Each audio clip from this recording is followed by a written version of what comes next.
সাবানের ঠান্ডা গন্ধ, অবিরাম জল পড়ার শব্দ, আর স্নান করতে করতে আমার মায়ের খোলা গলায় নিজের মনে গেয়ে যাওয়া রবীন্দ্রসঙ্গীত।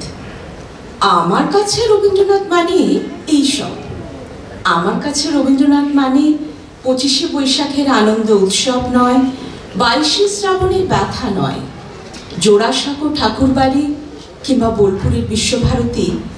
আমি কোথাও তাকে তেমন করে পাই না যেমন পাই আমার মায়ের খোলা গলার গানে।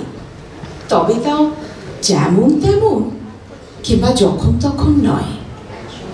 সন্ধ্যের অন্ধকার ঘনিয়ে আসা শেষ বিকেলে মা যখন অফিস থেকে ফিরে স্নান ঘরে শুদ্ধ হতে যান, তখন আমার মা কখনো গান শেখেননি।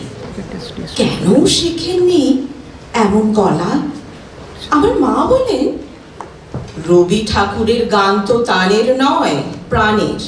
তাই আমার মা যখন স্নান ঘরে তার প্রাণের গান গাইতে ঢোকেন, তখন জলের ঝিরঝিরে শব্দগুলো সহস্র বীণা হয়ে গানের কথাগুলোকে সুরের সঙ্গে একাকার করে দিয়ে আমার শরীরে যেন ঢুকে যায়। আমার মনে হয় আজ আর আমার রক্ষে নেই শুধু শুনে যাওয়া ছাড়া। আমি এখন কিছুই করতে পারবো না। তাই মা যখন স্নান ঘরে দরজা বন্ধ করেন, আমি তখনই দরজার বাইরে কান পাতি। আমার মায়ের একটা প্রিয় গান, কাঁদালে তুমি মোরে ভালোবাসারই খাই। দু একদিন পরে পরেই মার মুখে গানটা শুনতে শুনতে আমার এমন আপনার হয়ে গেছে, গানটার যে আলাদা কোনো মানে থাকতে পারে আমার মাথায় আসেনি। মাকে কখনো জিজ্ঞেসও করিনি। কিন্তু সেদিন হঠাৎ যেদিন বিকেল হতে না হতেই অন্ধকার ঘনিয়ে এলো, আমাদের একরত্তি বাগানের কচি কচি গাছগুলো ভিজে ভিজে বাতাসে উথাল পাথাল হতে থাকলো। ঝড়ো ঝড়ো বৃষ্টির অবিরাম ধারায় ভিজতে ভিজতে আমি মার মতোই খোলা গলায় গাইতে লাগলাম, তোমার অভিসারে যাব অগম পারে, চলিতে পথে পথে বাজুক ব্যথা পায়ে, কাঁদালে তুমি মন। অভিসার মানে কি মা? মা বললেন, অভিসার আবার কোথায় পেলে? কেন, তোমার গানে। মা বললেন, আমার গানে অভিসার?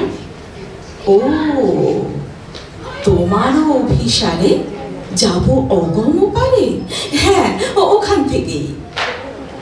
মা বললেন, অভিসার মানে যাওয়া, কিন্তু যাওয়া ততটা নয় যতটা যেতে চাওয়া।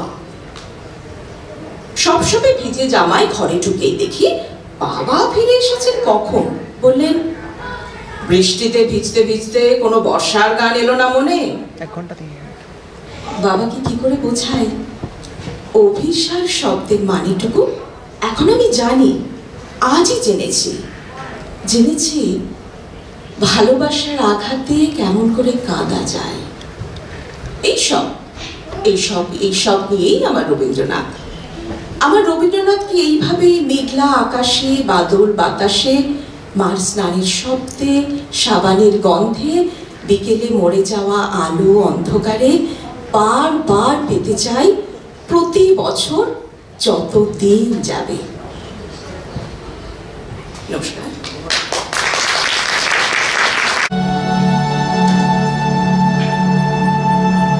অর্জুন গাছ একা ছিল ওই মাঠে, আর্য পুরুষ আভিজাত্যের দম্ভ, নত জানু হলো সব গাছ তার কাছে। এইটুকু শুধু কাহিনীর শুভারম্ভ। কোথা থেকে এলো কৃষ্ণচূড়ার বীজ? যুবতী হলো সে কয়েক বছর পরে। সাঁওতালি মেয়ে, খোপায় তীব্র লাল। অর্জুন তাকে চাইল আপন করে। নত জানো হবে এমন মেয়ে সে নয়, বসন্তে সে তো একাই নিজেই সাজে। আর্য পুরুষে আসক্তি নেই তার, ব্যস্ত আছে সে ফুল ফোটানোর কাজে। খোপা থেকে ঘষে গত রাত্রির ফুল, ঝিরঝিরে পাতা পোশাক বুনেছে তার। অর্জুন সে যে আর্য পুরুষ ভাবে সব সুন্দরে একা তার অধিকার। অর্জুন গাছ চেয়ে দেখে দূর থেকে, কৃষ্ণচূড়ার হৃদয় ঝরছে রোজ। রূপ দেখে তার ধাঁধায় দুখানি চোখ, ভাবে কবে পাবে সেই হৃদয়ের খোঁজ। কাহিনী এবার শেষ করি তাড়াতাড়ি।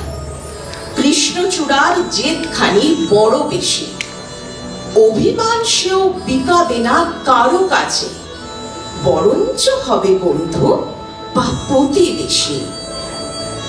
যদিও কাহিনী এমন সহজ নয়, অর্জুনে শুধু বাকল ঝরেছে ঝড়ে। সাঁওতালি মেয়ে রক্ত ঝরাতে জানে, আর্য পুরুষ হার মানে অন্তরে। পরের জন্মে অর্জুন গাছ হয়ে কৃষ্ণচূড়াকে বন্ধুর মতো দেখো। আমাকে চিনতে ভুল করো না হে রিজু, রক্ত ঝরালে বাকল খসিয়ে দেখো।